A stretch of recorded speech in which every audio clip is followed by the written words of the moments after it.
ऋषिकेश उत्तराखंड का एक शांत और आध्यात्मिक शहर, जहां गंगा की लहरें और पहाड़ों की सैर हर किसी को सुकून देती हैं।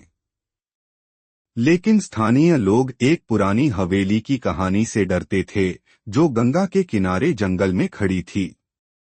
इसे कालिका हवेली कहा जाता था।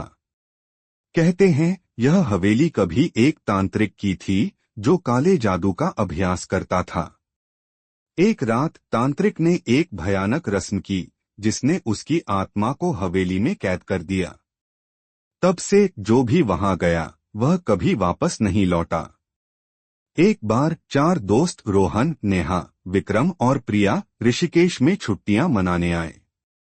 वे साहसी थे और डरावनी कहानियों पर हंसते थे।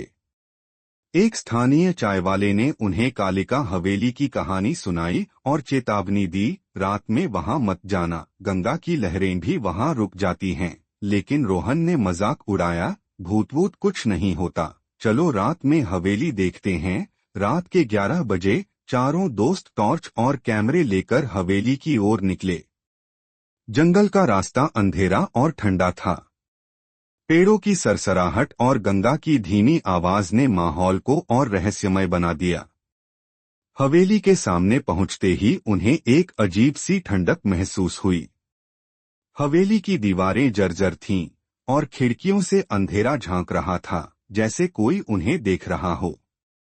प्रिया ने डरते हुए कहा, रोहन, कुछ ठीक नहीं लग रहा, चलो वापस चलें। लेकिन रोहन ने हंसते हुए दरवाजा खोला।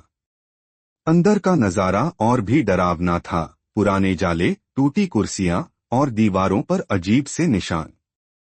हवा में एक सड़ी सी गंध थी।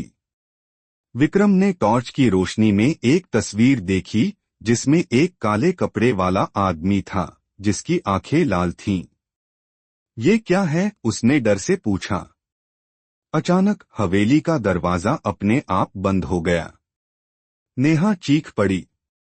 टॉर्च की रोशनी कांप रही थी।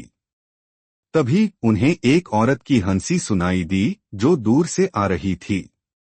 कौन है? रोहन ने चिल्लाया, लेकिन जवाब में सिर्फ सन्नाटा था। प्रिया ने गंगा की ओर खिड़की से देखा और चीख पड़ी। पानी में एक साया तैर रहा था, जो धीरे धीरे हवेली की ओर बढ़ रहा था। चारों भागने की कोशिश करने लगे, लेकिन हवेली के गलियारे जैसे भूल भुलैया बन गए। हर बार वे उसी कमरे में पहुंच जाते, जहां तांत्रिक की तस्वीर थी। विक्रम की टॉर्च अचानक बंद हो गई और कोई नहीं था। अब हंसी की आवाज तेज हो रही थी। नेहा ने देखा कि दीवार पर खून से लिखा था, तुम मेरे हो। प्रिया की सांसें तेज हो रही थीं। तभी एक काला साया हवा में तैरता हुआ उनके सामने आया। उसकी आंखें लाल थीं और चेहरा डरावना। तुमने मेरी हवेली में कदम रखा, अब तुम मेरे साथ रह। साया चिल्लाया और गायब हो गया। रोहन ने हिम्मत जुटाकर तांत्रिक की तस्वीर को आग लगाने की कोशिश की, लेकिन आग बुझ गई। साये ने प्रिया को हवा में उठा लिया। वह चीख रही थी, लेकिन उसकी आवाज धीमी पड़ गई। विक्रम और नेहा भागे, लेकिन गलियारे में खो गए। रोहन ने आखिरी बार कोशिश की और तस्वीर को तोड़ दिया। एक तेज चीख के साथ साया गायब हो गया और हवेली का दरवाजा खुल गया। सुबह स्थानीय लोगों ने रोहन और नेहा को जंगल में बेहोश पाया। विक्रम और प्रिया का कोई पता नहीं चला। रोहन ने बताया कि हवेली में कुछ था, जो उन्हें अपने साथ ले गया।